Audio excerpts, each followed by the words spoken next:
तो welcome to our channel NEET प्रिपाई। और हम पढ़ रहे थे बायोटेक्नोलॉजी और ये है बायोटेक्नोलॉजी का next video in which we are going to study about gene transfer. So what is gene transfer मेरे भाई? सुन जाने, transfer of desired gene from one organism to another, this is known as gene transfer, is an important aspect of genetic engineering. So ये जो gene transfer है ये 3 stages में होता है। It occur in 3 stages. सबसे पहले तो क्या करना होता है, हमें आइसोलेट करना होता है जीन को। कहाँ से? ऑर्गेनिज्म से। कौन से ऑर्गेनिज्म से? जो हमें चाहिए, donor organism. Isolating a useful DNA segment from donor organism. Then after that inserting into a suitable vector. अब उसको वेक्टर कहाँ तक लेके जाएगा? होस्ट तक। तो वेक्टर चाहिए, सुटेबल वेक्टर में उसको इंसर्ट कराना है। देन उसके बाद में splicing of this altered DNAs into a recipient organism और होस्ट सेल। उसके बाद में उसको सीधी सी बात है होस्ट के अंदर या फिर रेसिपिएंट ऑर्गेनिज्म के अंदर इंट्रोड्यूस कराना।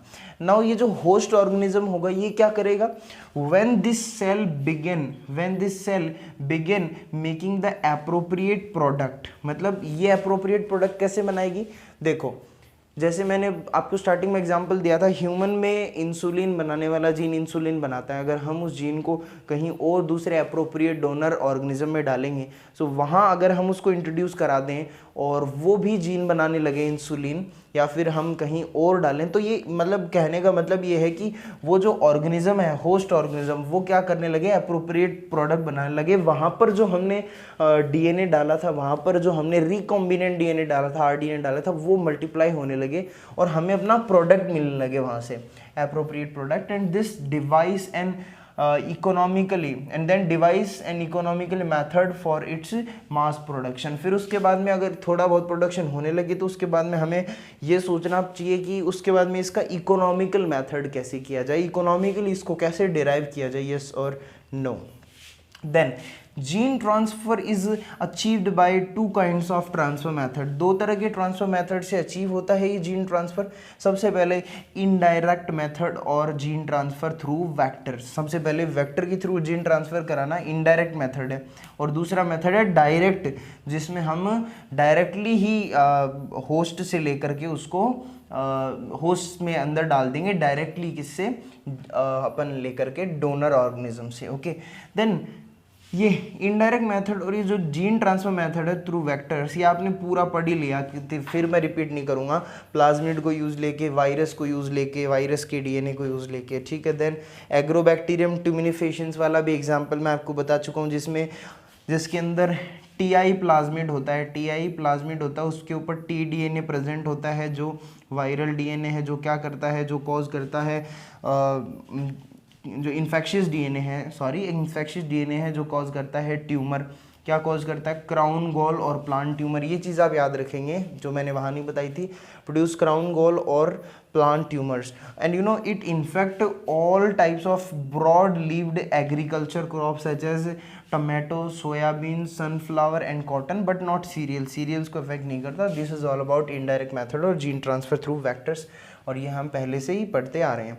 नाउ हमें यहाँ पर ध्यान से पढ़ना है वेक्टरलेस या फिर वेक्टरलेस जीन ट्रांसफर, जिसमें हम डायरेक्टली ट्रांसफर करते हैं। जैसे सबसे पहले इलेक्ट्रोपोरेशन। इलेक्ट्रोपोरेशन क्या होता है? नाम से समझ में आ रहा है, इलेक्ट्रो और पोरेशन। इलेक्ट्रो मतलब यहाँ पर इलेक्ट्रिसिटी पास कराई जाएगी। ये सेल है हमारे पास, ये हमने क्या लेना है? ये रिकॉम्बिनेंट डीएनए है। यहाँ पर कुल मिला के मैं आपको रफली बता रहा हूँ कि यहाँ पर हमने क्या किया, इलेक्ट्रिसिटी जब इसके थ्रू पास कराई सॉल्यूशन में से, फिर यहाँ पर क्या होगा, इसमें पोर्स क्रिएट हो जाएंगे और यहाँ से ये जो हमारा डिजायर्ड डीएनए है, आरडीएनए है, रिकॉम्बिनेंट डीएनए, ये अंदर चला जाएगा, ठीक है, होस्ट के अंदर चला जाएगा। After that, chemical mediated genetic transformation. What is this chemical mediated genetic transformation? It involves certain chemicals such as polyethylene glycol, ये याद रखना, पैग, polyethylene glycol, पैग, ये बड़ा इंपॉर्टेंट केमिकल है that help in the uptake of foreign DNA into host cell। कौन है? polyethylene glycol. This chemical mediated genetic transformation involve chemicals like polyethylene glycol in PEG. Then after that micro injection क्या होता है? Injection, introduction of foreign gene into the plant या फिर animal cell using micro pipettes और glass needle या फिर micro pipettes को use करके डायरेक्टली हम एनिमल या प्लांट सेल के अंदर वो आरडीएनए इंट्रोड्यूस करा रहे हैं। देन पार्टिकल गन या फिर biolistic method, it is a very important technique in which tungsten और गोल्ड पार्टिकल्स कोटेड विद, याद रखना, टंगस्टन और gold particle coated with foreign DNA are bombarded into target cell to facilitate entry of the foreign gene.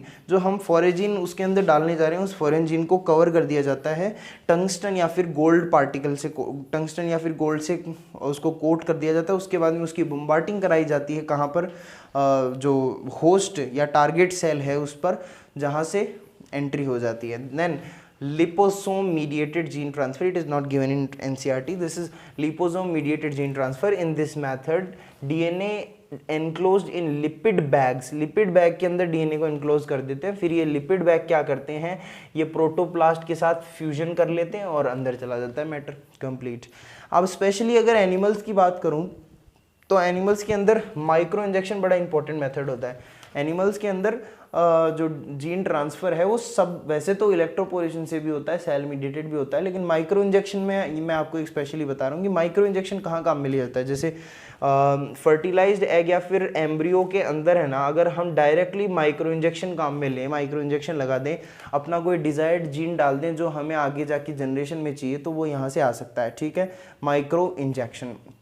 और एक बात और आपको पता है ह्यूमन जीनोम प्रोजेक्ट नाम का एक प्रोजेक्ट है जो काम में लिया गया था, जिसके थ्रू ही हमने पूरे डीएनए को कोड किया था। पूरे डीएनए के अंदर कौन सा जीन कहाँ प्रेजेंट है, सबकी लोकेशन हमने निकाली थी ह्यूमन जीनोम प्रोजेक्ट से। तो अगर मान लो कि कोई भी जीन के अंदर डिफेक्ट आ जाए, ठीक है, जैसे मान लो कोई हमें डिसऑर्डर हो गया, जैसे एल्जाइमर डिजीज़ हो गई, ठीक है, तो वो जो जीन, जिस जीन के ना होने से या डिफेक्टिव होने से कोई कमी हो रही है, तो वहाँ पर हम क्या कर सकते हैं, बाहर से उस जीन को इंट्रोड्यूस करा सकते हैं इस माइक्रो इंजेक्शन मेथड से, ताकि वो जो डिसऑर्डर है उसको ट्रीट करने में हमारी हेल्प हो सके, हम उस डिसऑर्डर को ट्रीट कर सकें। तो this is all about gene transfer, this is all about gene transfer. Next हम पढ़ेंगे आगे जा कर के और भी ज़्यादा बायोटेक के अंदर आगे बढ़ते हैं। तो मिलते हैं नेक्स्ट वीडियो में, till then take care, bye bye.